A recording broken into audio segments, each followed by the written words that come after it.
Hey everybody, Eric Hayden here on YouTube. It's been a long time. If you've seen some of our recent videos, they talked about weeds and how bad the garden looked. And a lot of that has not changed. So we're going to talk about that in a second. Also with some encouragement.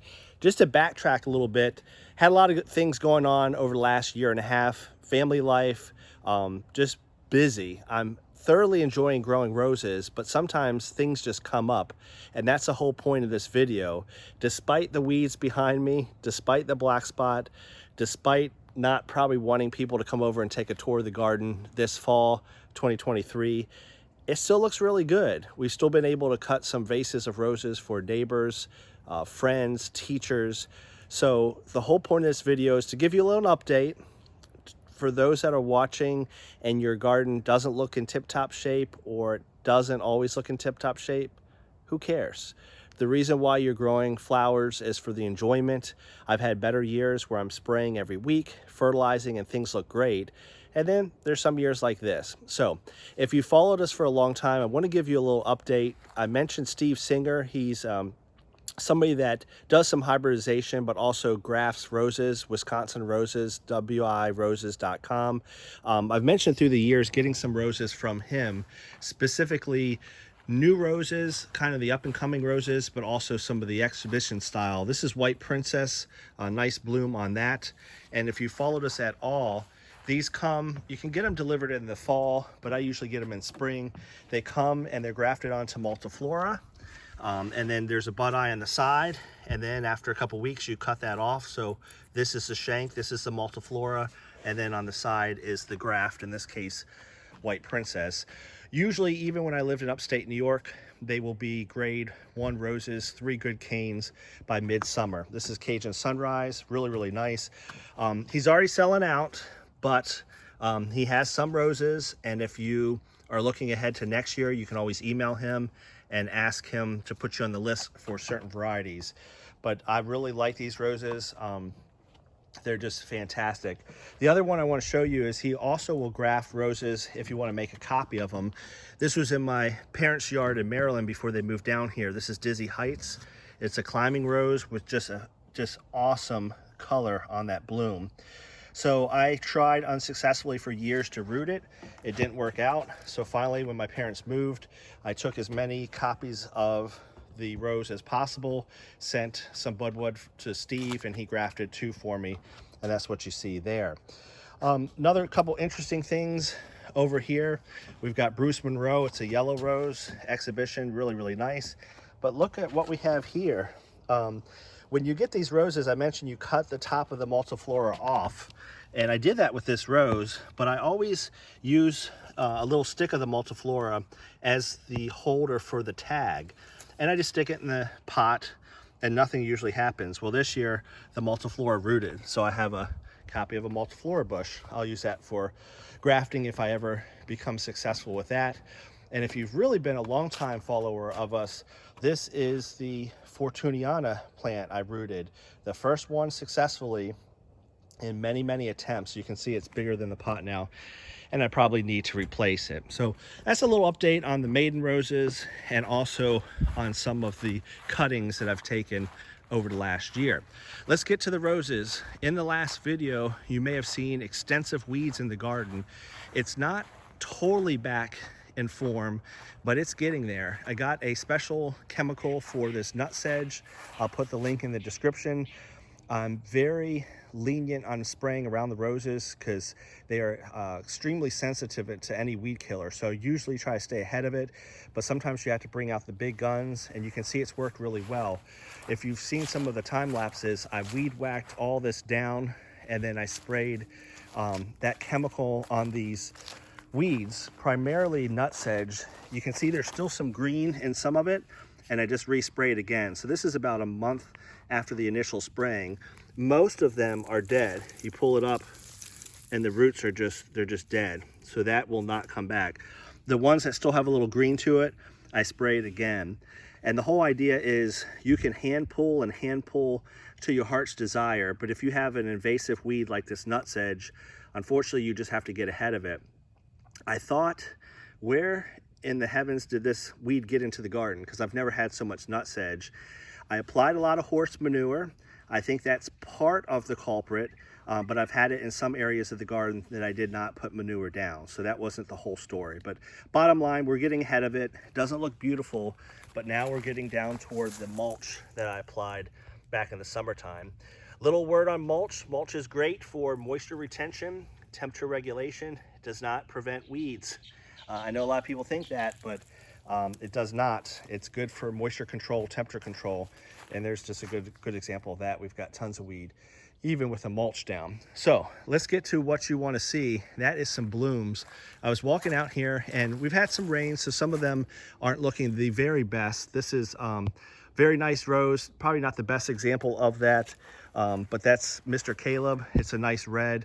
I prefer Veteran's Honor over it, but it's still not a bad rose at all. A couple that I want to show to you that just look so vibrant. This is Louise Estes. It is an exhibition rose that's been around for a while. That's one that Steve Singer usually sells. And speaking of him, this is a maiden rose from a couple years ago. So you can see, despite them coming to you small, they certainly will catch up. That's one that's past peak, but even at that past peak, you can see the form and the color. Another really nice one, this is a newer rose, not super new, but from the hybridizer John Smith that did Randy Scott. This is Claire Elise. Really nice, has a nice form. You can see I'm not spraying this year, so I forget if this is a cucumber bug. He's a little shy there. If you can see really carefully, there's another one chewing in my roses, but don't really care this time of year, especially the way the garden looks. But I just wanted to show you the color on that, and it usually has very good form. So as we go to the other garden, the point of this is to show you, despite spraying little to no spraying really the last year and a half, and yes, the roses show it. I'm missing leaves. I never pruned. They still are producing really nice flowers. I mentioned John Smith hybridizer. That's the one he's most known for. That's Randy Scott, and that is because it always has nice form.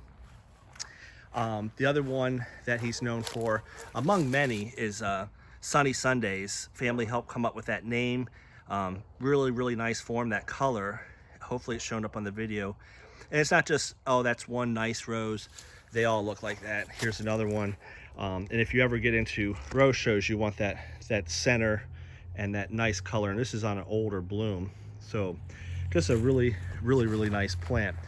So back to what I was saying, you know, they have looked better in terms of more regular spraying, more fertilization, but roses are tough. They're still going to hang in there. This is Hot Princess. My neighbor's fence is 6 feet. This is about 8 feet tall, so it's doing plenty good. Is there some dead canes I need to prune in there? Sure. But is there new growth? Yes. So roses are very hardy. They can get through just about anything. If you're looking for a red, my favorite next to Mr. Lincoln, doesn't have a fragrance, but this is with, you know, in the rain, in the wind, no spraying, and that's Veteran's Honor. Just really strong substance on the petals. They just look outstanding. If you're going to get a red, I would recommend Veteran's Honor. They usually sell them in the stores. They're pretty well advertised in terms of commerce. This is a little past peak, but this is a nice one. This is Jewel Grace. You can see, of course, I've got plenty of blast spot, but we got time to get rid of that next year. So that's good. Affirm is past peak, so it's not worth showing. What happens is it has a lot of petals, so if you do not stay on top of it, it'll get botrytis, and these petals just turn into like little mummified roses. Parent of some roses, it's an older one, a florist rose, crystalline, looking really nice in the garden.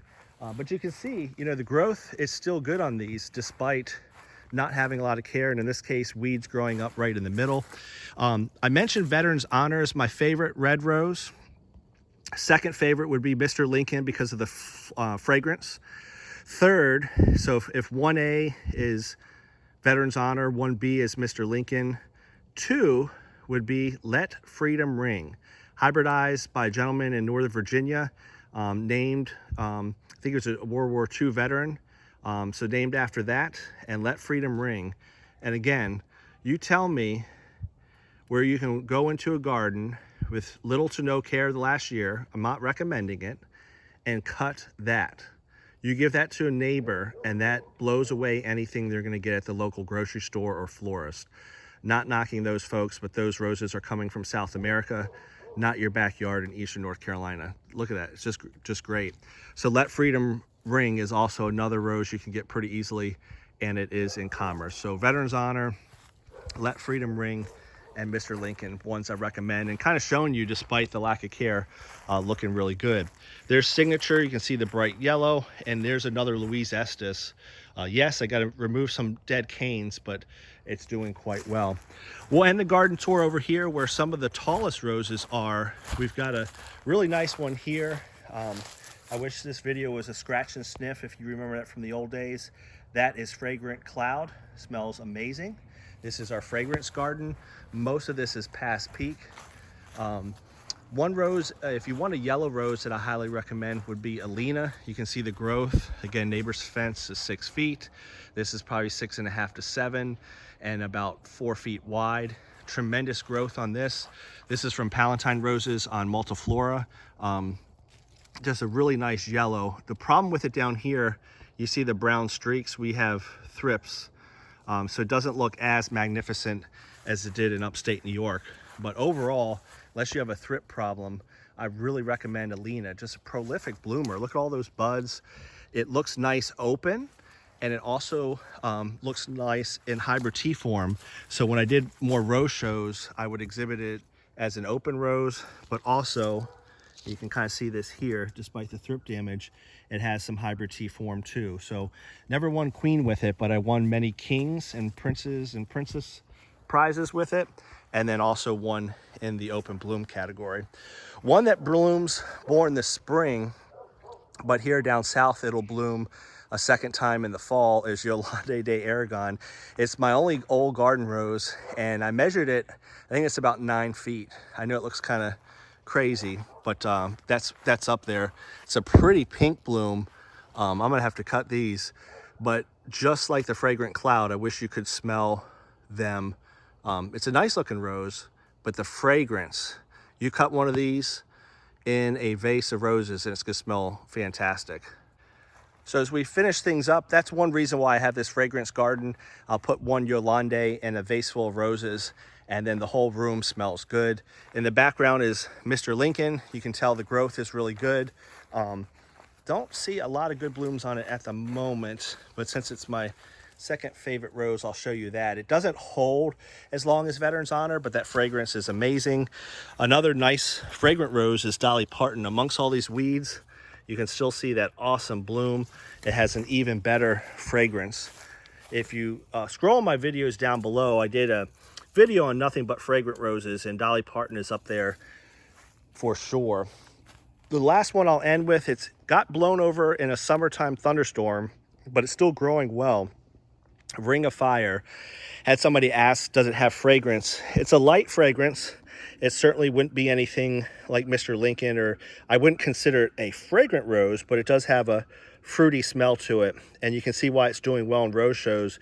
In rose shows, you want that pinpoint center, and we would be able to adjust this bloom to be more symmetrical, but it often has form, and you can tell, again, despite not having a lot of care, it is a good grower, and I wouldn't say resistant to black spot, but one that is a little more resistant than some of the others, as evident in the garden itself. So I think that's it for today. I may have caught a Marilyn Monroe peeking out. I like to show you her because of the color. That apricot color is just amazing. I like to try to have many different roses for the various color as much as possible. So that's it. Appreciate you viewing the video, especially if you made it the whole way. Just wanted to kind of give an update on what's going on in the garden. The whole point, again, is just to talk about, don't always have to have perfection in your garden. The point of having a garden is to enjoy it and to share. And sometimes life is gonna, get busy, and you're not gonna be able to do as much, and that's okay.